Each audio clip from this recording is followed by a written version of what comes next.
ఇటు నుంచి కాకపోతే అటు నుంచి నరుక్కురమ్మని అంటారు పెద్దలు. మాజీ క్రికెటర్, ప్రస్తుత పొలిటీషియన్, కాంగ్రెస్ పార్టీ మైనార్టీ నాయకుడు మొహమ్మద్ అజారుద్దీన్ అక్షరాలా అదే చేస్తున్నారు. అవును, అసెంబ్లీలో అడుగు పెట్టాలని తమ చిరకాల స్వప్నం నెరవేరాలి అంటే జూబ్లీ ఉప ఎన్నిక చక్కటి అవకాశంగా భావిస్తున్న అజారుద్దీన్ ఈ అవకాశాన్ని ఎట్టి పరిస్థితుల్లో వదులుకోరాదని భావిస్తున్నారు. అసలు ఈ ఉప ఎన్నిక వచ్చిందే తన కోసమని అజార్ గట్టిగా నమ్ముతున్నట్లు చెప్తున్నారు. అందుకే ఆయన కాంగ్రెస్ టికెట్ కోసం ఎందాక అయినా వెళ్లేందుకు రెడీ అంటున్నారు.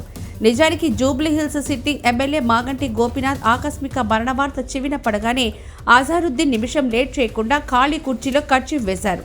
గత 2023 అసెంబ్లీ ఎన్నికల్లో ఇదే నియోజకవర్గం నుంచి పోటీ చేసి ఓడిన ఆయన ఈసారి టికెట్ తనకే వస్తుందనే ధీమాను బహిరంగంగానే వ్యక్తపరిచారు. అదేదో సినిమాలో మహేష్ బాబు తుపాకీ నాదే, బుల్లెట్టు నాదే అంటాడు చూడండి, అలాగే అదే స్టైల్లో టికెట్ నాదే, గెలుపు నాదే అని స్వయంగా ప్రకటించేసుకున్నారు. అయితే పీసీసీ అధ్యక్షుడు మహేష్ కుమార్ గౌడ్ ఆయన ధీమాపై కోల్డ్ వాటర్ కుమ్మరించారు. జూబ్లీ అభ్యర్థిని అధిష్టానం నిర్ణయిస్తుంది, అంతవరకు ఎవరు స్వీయ ప్రకటనలు చేయొద్దని సీరియస్ గా వార్నింగ్ ఇచ్చారు. మరోవంక జూబ్లీలో గెలిస్తే మంత్రి పదవి ఖాయమనే ప్రచారం ఊపందుకోవడంతో జూబ్లీ టికెట్ కు డబుల్ ధమాకా స్థాయిలో గిరాకీ పెరిగింది. టికెట్ ఆశించే వారి సంఖ్య పెరుగుతూనే ఉంది. దీంతో మొదట్లో అజారుద్దీన్ వైపు మొగ్గు చూపిన ముఖ్యమంత్రి రేవంత్ రెడ్డి కూడా మనసు మార్చుకున్నారని అంటున్నారు. అందుకు పోటీ ఎక్కువ కావడం ఒక కారణమైతే ముస్లిమేతరులకు కాంగ్రెస్ టికెట్ ఇవ్వాలని, అప్పుడే కాంగ్రెస్ కు తమ మద్దతు ఉంటుందని ఎంఐఎం షరతు విధించడం మరో కారణంగా చెప్తున్నారు.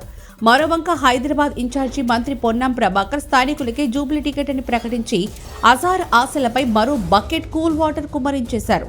నిజానికి ఉప ఎన్నికల్లో తానే అభ్యర్థినంటూ అజార్ ప్రకటించుకోవడంతో ముఖ్యమంత్రి అప్రమత్తమయ్యారని, వెంటనే తమ వ్యూహాన్ని పదును పెట్టినట్లు చెప్తున్నారు. అజార్కు చెక్ పెట్టేందుకు క్రికెట్ అసోసియేషన్ రాజకీయాల్లో అజార్ పొడైన గిట్టని మంత్రి వివేక్ రంగంలోకి దించినట్లు చెప్తున్నారు. మంత్రి వివేక్ ఒకడుగు ముందుకేసి ఆ బాధ్యతను భుజాన వేసుకున్నట్లు పార్టీ వర్గాల్లో వినవస్తోంది.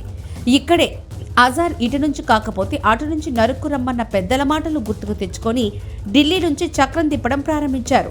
డైరెక్ట్గా ఢిల్లీ వెళ్లి కాంగ్రెస్ అగ్రనేతలు సోనియా గాంధీ, రాహుల్ గాంధీతో భేటీ అయ్యారు. జూబ్లీ టికెట్ ఇవ్వాలని అభ్యర్థించినట్లు సన్నిహితులు చెప్తున్నారు. సోనియా, రాహుల్ గాంధీలతో ఫోటోలను మీడియాకు విడుదల చేశారు. పీసీసీ నుంచి తన పేరును పంపినా పంపకున్నా అధిష్టానం జాబితాలో మాత్రం చోటు చిక్కేలా ఏర్పాట్లు చేసుకున్నట్టు చెప్తున్నారు. అయితే అధిష్టానం అపాయింట్మెంట్ ఇచ్చినంత తేలిగ్గా టికెట్ ఇస్తుందా?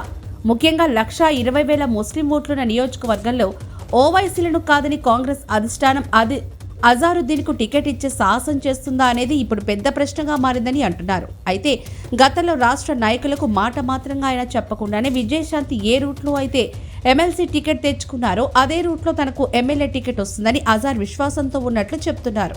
నిజమో కాదో కాన అజార్ అనుచరులు మాత్రం అగ్రనేతలు ఇద్దరు గ్రీన్ సిగ్నల్ ఇచ్చారని అంటున్నారు.